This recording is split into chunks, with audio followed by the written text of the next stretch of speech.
The men in red respond to their latest emergency. We're in Transylvania, the city of Târgu Mureș, northern Romania. This is the base of SMURD, the Emergency Rescue Service. SMURD was founded just after the Romanian Revolution in 1990 by Raed Arafat, a young intensive care doctor who was shocked by the high mortality rates in the country's emergency wards.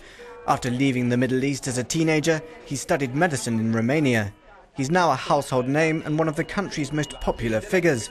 But as he explains, there is still much more that needs to be done to reform the country's healthcare service. We need more funding. We need to work a lot on development of human resources and on mechanisms to keep human resources in Romania. The third issue is the infrastructure. Our hospitals are very old, our infrastructure is very old, and we need to modernize it to make it more efficient. Thousands of well-trained medics have already emigrated westwards towards countries like Germany and France, where they can earn much more money. And this hemorrhaging of much-needed personnel causes real problems, especially in rural areas. Today, Romania is short of an estimated 40,000 doctors. The country spends just 4% of its GDP on healthcare, half the European average.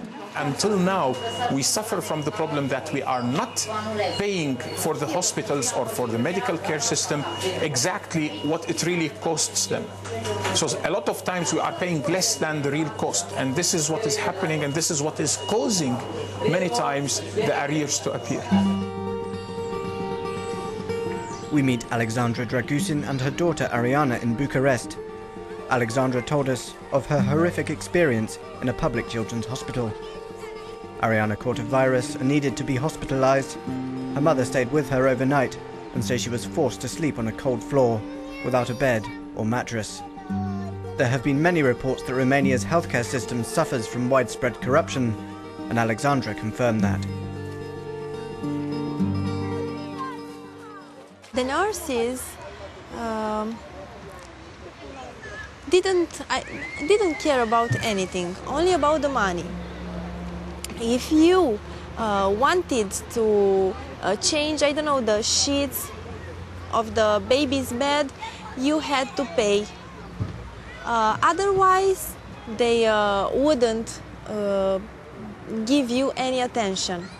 So for everything that I had to ask from a nurse, I had to pay, to put in her pocket something. Alexandra says that by chance she noticed that her daughter had been given the wrong medication, but that wasn't the worst of it.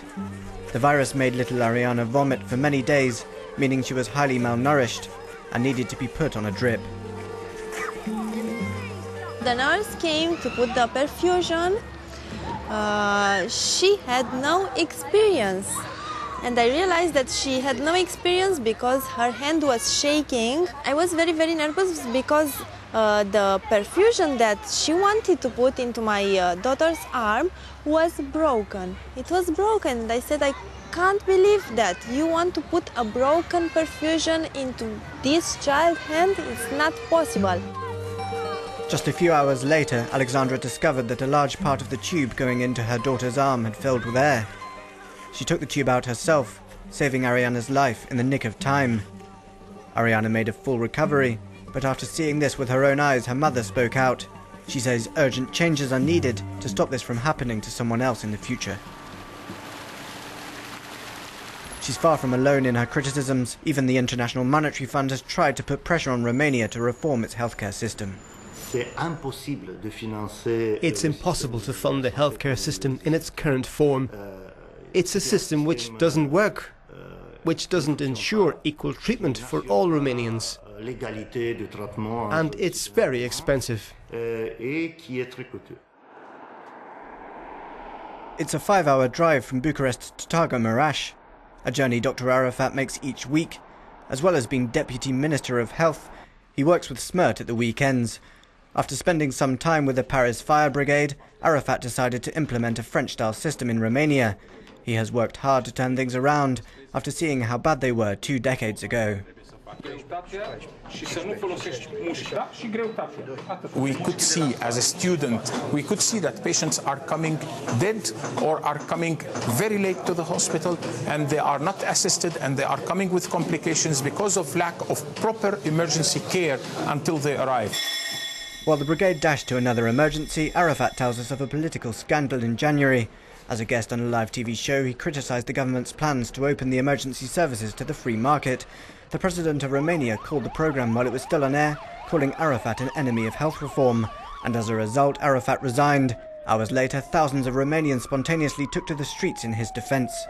Once you start putting it into a commercial competition, you will start diminishing your public system, and the integrated system you have now will become dangerously affected, because then those who are the components of the system will start fighting against each other to take the market of each other. Years ago, the emergency services were all divided, but now Rayed Arafat has brought them all together under a single emergency number, ending confusion and speeding up response times. He showed us with great pride the Târgu Mureș call center.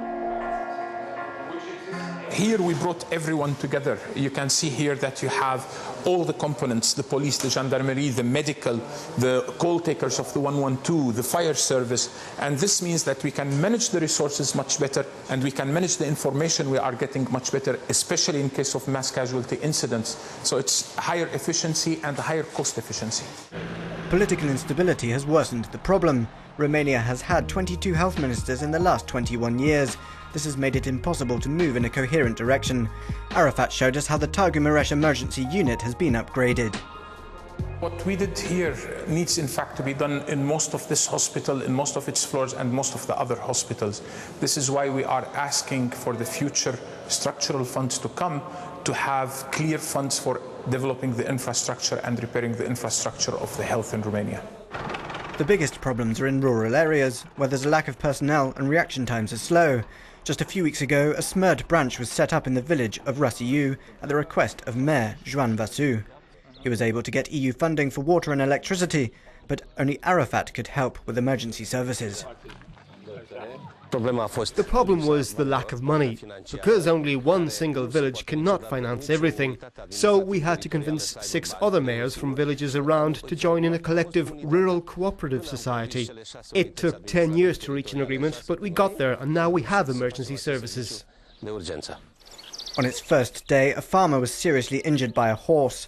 SMURD dispatched a helicopter and saved his life. This year, 20 more rural SMURD branches will be installed. Istvan is an Arafat fan. He has his own experience with the men in red. When my boy was hit badly by a wooden pole in the stomach, the ambulance came and took us to Târgu Mureș, and in no time he was right as rain. As the men in red are flying out on another emergency to save the life of a baby with a heart condition, Rayed Arafat is hoping that he can be successful in curing the critically ill healthcare system.